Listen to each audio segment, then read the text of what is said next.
Hello everyone and welcome back to another video. In today's video we're going to be going over wave number 4. It was a major that happened this weekend and it was specifically an A+ tier if you're wondering how big it was. In 13th place we had Shogun, Kamosuke, Abadango, and Cosmos. 9th place you had Matsunabe, Huto, Repo, and Aim. 7th place you had Omatsu and Ken. 5th place you had Umeki and Passeriman. 4th place Masa. 3rd place Kome. 2nd place Kameme. And 1st place was SHUTON.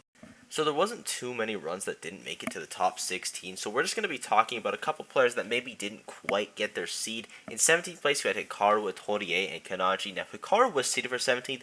I thought he was seeded too low, but apparently he wasn't, because, he did place it. I will expect him probably for the next couple tournaments to be doing better, though I think he'll have a bounce back, because he is such a crazy player, as well as his character roster being so strong. He now has 4 characters in there that are all extremely competent, so that could be to his downside, to be honest, because juggling 4 characters is a lot. He might even make it smaller, just 1 or 2. I imagine the Donkey Kong's kind of always going to be a staple for him, but I'm curious, does he keep the Sora, does he keep the Brawler, does he keep the Roy? Maybe he keeps all of them, maybe he only keeps one of them, maybe he switches to a new character. It's really hard to predict how Hikaru's actually going to play in tournament, but for 17th, a Torie as well, he's a little bit of an inconsistent player, and we kind of talked about this in the prediction video for this as well. Sometimes he heats up super hard and he has crazy runs, and sometimes he doesn't, and unfortunately this was not one of those tournaments where he's heated up. It's been a little bit since he has. The last one was probably going to be at Umabura, at least at a major event, so 17th place is not the end of the world for him, just not something super crazy. Then you had Kanachi, who overperformed his seed by a little bit. I was just very impressed by him. I kind of knew he was going to be doing well this weekend, and that combination of Shulk and Snake worked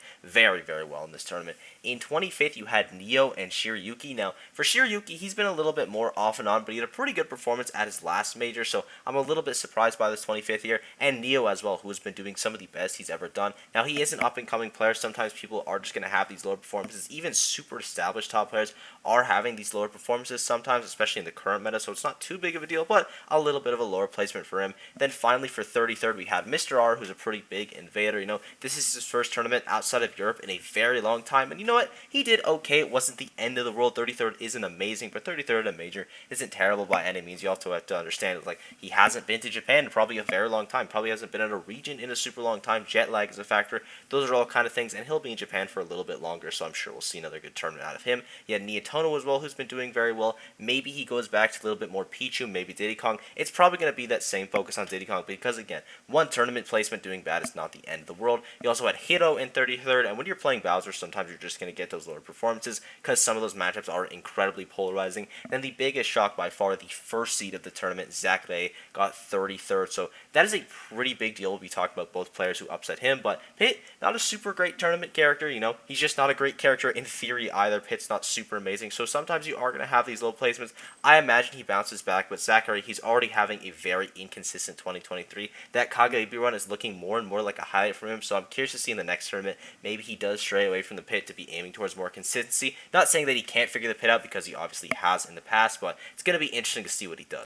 Now, on to the top 16, our 13th place finishers are Shogun, Kamosuke, Abadango, and Cosmos. And we'll start talking about Cosmos first. He got wins on Agoski and Munikin. He is the highest placing invader at this event, but he did underperform his seed by a little bit. Now, Cosmos has been incredibly consistent as of late. He hasn't really had a super bad performance in a really long time, but he isn't having those peaks that he used to have. He used to be known for being extremely volatile, getting like a first, a second place, a third, into getting like a 33rd, a 49th. And those 33rd and 49th seem to have gone away, but the first and seconds also seem to have gone away. So I'm curious to see, does he maybe pick up a secondary for Corrin? I don't think he needs to pick up a secondary. I think he can make Aegis work. Aegis is just a character that can get exploited pretty hard, and sometimes you're going to outperform, so I wouldn't really worry about it from Cosmos that much. I'm sure next tournament he bounces back pretty hard, but some nice bounce back. Speaking of bouncing back, you have Abadango in 13th, getting wins on Subo, Neo, and Itorie. The Neo and Itorie wins are especially big because they've been doing really well. It's nice to see Abadango back at the top. That character combination that he has is incredibly strong. He's just playing characters that are good in tournament, so you want to see him keep having success. And a new name to the top 13 is going to be Kamesuke. I think this is their best run ever. They got wins on Teraguri, Agoski, Jagaimo, and Huto. Sorry for saying Jagaimo weird there, but I was really impressed by his play, and he was doing it with Hero as well, so we're seeing him overplace Akka even, which is very impressive. Akka's kind of been the uncontested best hero in the world for a long time now, so this is kind of a rivalry performance for him, so super impressive by Kamesuke. Kamasuke. And finally, in 13th, you have Shogun with wins on Philip, Zach Lay, Rain, and Takara, making a crazy losers run after losing fairly early on. So huge shout out to Shogun, highest placing snake at this tournament. Contention for best snake in Japan is really high right now. I will say that Apollo Kage has definitely stolen it in the US, because it used to be, does Japan have the best snake? Is Alan the best snake? Is NA the best snake? NA has definitely been like, okay, it's for sure Apollo Kage. He's kind of cemented it. But for Japan, it's still kind of up in the air. Dio doesn't go to as much stuff as Shogun, and Shogun, with some really strong results like this, could definitely take that title pretty soon. In 9th place, you had Matsunabe, Huto, Repo, and I'm starting off with Matsunabe, who got wins on Nietono, Toro, and Cosmos. He was just looking incredibly clean this tournament. Another really strong placement for Falco, which is a weird character that I feel like has been having a decent amount of success in the meta recently. Now, that might just be because Moss has been doing incredibly well, and then Tilde is always a threat, but I've been very impressed by the Falco players, and this is probably Matsunabe's best run to date, unless I'm forgetting about a super obvious one. Got a bunch of good wins, like Cosmos is like probably a top 30 player in the world right now, at least top 30 caliber player, so he should be incredibly happy with that. Then you have Huto, who had a crazy loser run after losing very early on to Kamsuke. He got wins on Yanbu, Gorika, Shiryuki, Kanaji, and Abadango. That Wario is just so clean, and Huto's always just someone in Japan that you can't count out. Every single bracket he enters, he always does well. I really want to see him travel, because I think he could have a ton of success in NA. Then you have Repo as well, who did his win through the loser side of bracket, got wins on Hiro and Atorie, rather the winner side of bracket is what I meant to say, but he got wins on Hiro and Atorie. Very impressive. Highest placing Mega Man at the tournament is what I would say, but Kameme brought out his Mega Man, which is like a super high. Not that it was really to success though, so in terms of Mega Man that like won sets, he was the highest placing one. He looked incredibly clean. Again, kind of like Huto, Repo, whenever he goes to a tournament, he just finds a lot of success, gets a couple good wins along the way. We did see him at Genesis, and he didn't perform great there, but I imagine if he were to come back to NA, he would definitely overperform himself at Genesis, because he is such a talented player. And then finally in 9th, you have I'm with wins on Abadango, Shogun, and Hikaru. Those are also some very big wins, and he's getting some pretty consistent results with Sheik, kind of the only Sheik player in the world to do that. You know, Void's a very hit or miss player. Mr. R, I mean, we saw it this tournament, had a bit of an underperformance, but seems like he's always getting to the top. He already has a top 8 this year, was very, very close at this tournament, and I imagine the next ones he goes to, he could honestly get there, and I'd probably say that is the best Sheik in the world right now. In 7th place, you had Omatsu and Ken, starting off with Omatsu, who got wins on Tora, Ako, Kamasuke, and Repo. Omatsu is like pretty much the best min in Japan at this point, even with Proto existing. Like, if you just look at their results, Omatsu's been getting a ton of great placements as of late. He's become incredibly consistent, and Proto Bonham hasn't really been going to anything. Now, Proto Bonham is still like a top 10-5 player in the world, but that's with a combination of Min and Lucina. Omatsu is pretty much all Min, at least from what I've seen, and they've been looking incredibly impressive. Again, kind of the only solo Min in the player that can consistently top 8 these majors. Like, we've seen other people do it in the past. I think Justice most notably has done it, but DeBuzz has done it, but that's with secondaries. Obviously, Proto Bonham has done it, but that's with secondaries. Seems like Omatsu is the only one that can kind of consistently overcome some of their worst matchups and actually make it into the top 8, so huge shouts to that. And then you have Ken as well, who is no stranger to the top 8s this year. He's been having a pretty stellar year, to be honest, with wins on Futari, Omatsu, and Huto in this tournament. That combination of Sonic and Sephiroth is really strong. I mean, again, Sonic in any character combination is really strong just because of how good his matchup spread is, but that confidence that Ken places in Sephiroth nets him a lot of very strong wins, and I've been very happy with his play as of late.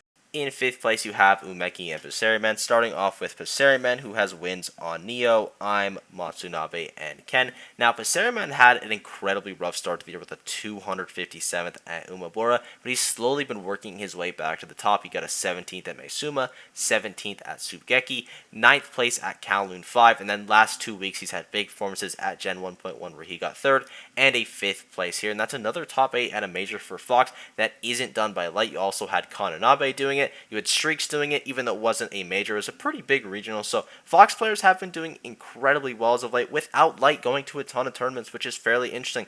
Also, that title of Best Fox might be up in the air because it seems like Light is going to be shifting his game plan more towards Wolf. I don't know if he's going to be maining Wolf and then having Fox as a secondary, co-maining them, maybe just benching the Fox for a little bit. It's going to be fairly interesting. I doubt he fully benches it, but if he does, that title of Best Fox is up in the air. But Seriman's definitely someone that you could slot into there. And then finally, you have Umeki with wins on Kamasuke, Cosmos, IM, and Omatsu. Now, Umeki's been at the top of Japan's meta right now for a very long time. He's just such an incredibly consistent player. It seems like he's always at a top 8 or barely shy of it. And he's definitely the best Peach in the world right now, or rather the best Daisy in the world. Probably a top 3 Peach still, though, with obviously Mudace being very good. The return of Samsora, we'll talk about that a little more in tomorrow's video. And then I would probably put Umeki there. Probably still Umeki over Samsora because of how much success he's been having. Such a consistent player. Probably the scariest Peach on hit as well. Mudace is sometimes, but a majority of the time, Umeki's on hit is simply ridiculous. So huge shout out to him for his performance.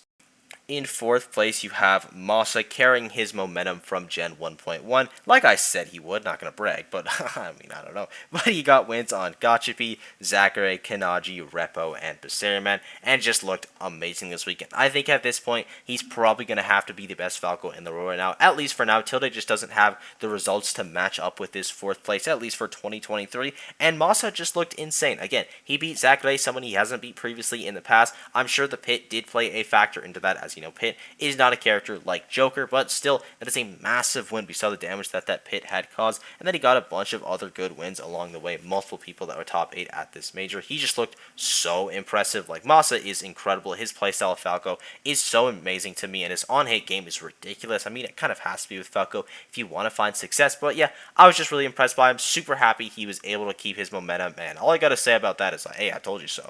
In 3rd place, you had Kome with wins on Munikin, Jagaimo, Ken, Umeki, and maesuma. Now, we've talked about Kome a lot on the channel about being a very hot and cold player, and oh my lord, this tournament was he hot. He looked out of his mind, and we saw some of that Shulk damage that you sometimes see in bracket. When Shulk looks good, that character looks like top 5 in the game, ridiculously broken. You have the massive sword, plus that combination of Monado Arts where you're really quick, you're hitting super hard, you're killing really early, and you're living early long, or just like PMLGing out of combos because you have shield art. Like, it doesn't even matter if you're getting hit by a multi-hit, you shield art, the multi-hit's over, you go back to smash art, and you kill them at 30. It is ridiculous. That's the stuff Kome was doing, and he just looked incredible. Only losing to the top 2 players at this tournament, and those are players that he usually doesn't do well against either, so history didn't really favor him there, but Kome looked very clean here. Super happy to see him having another great run. I hope to see more of it, because Shulk at a top level is just such a cool character.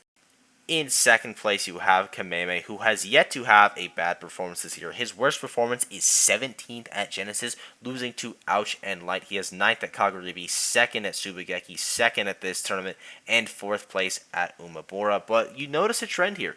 Kameme has been getting 2nd at a pretty decent amount of tournaments, but he has yet to get that massive win yet with Sora. Along the way, he got wins on players like Aka, Matsunabe, Umeki, maesuma, and Kome. And that Sora, he's definitely the best Sora in the world. I mean, we kind of knew that, but every single tournament he goes to, it just reinstates it that he is so far pushed ahead in this meta. I think it's because not his combos being necessarily crazy, but because his neutral is just ridiculous. Most of the time, Kameme is just the better player in the arena, and it really shows in his game plan. He kind of just rolls over people in the neutral, as well as having some of the crazier Sora combos. His on-get game is ridiculous. We also, interestingly enough, saw the Sheik and the Mega Man this tournament against SHUTON in the Grand Finals. Now, it didn't have a ton of success, it didn't bring him a win, but I like that he's still willing to try out his secondary characters, because solo maining an ultimate can work. Sora is a character you probably could solo main because of how good his on-hit is, but having secondaries in the pocket can always make your bracket runs a little bit easier. Another amazing one from Kameme, and we kind of just have to wait till he gets his big win, because it's going to happen any second now.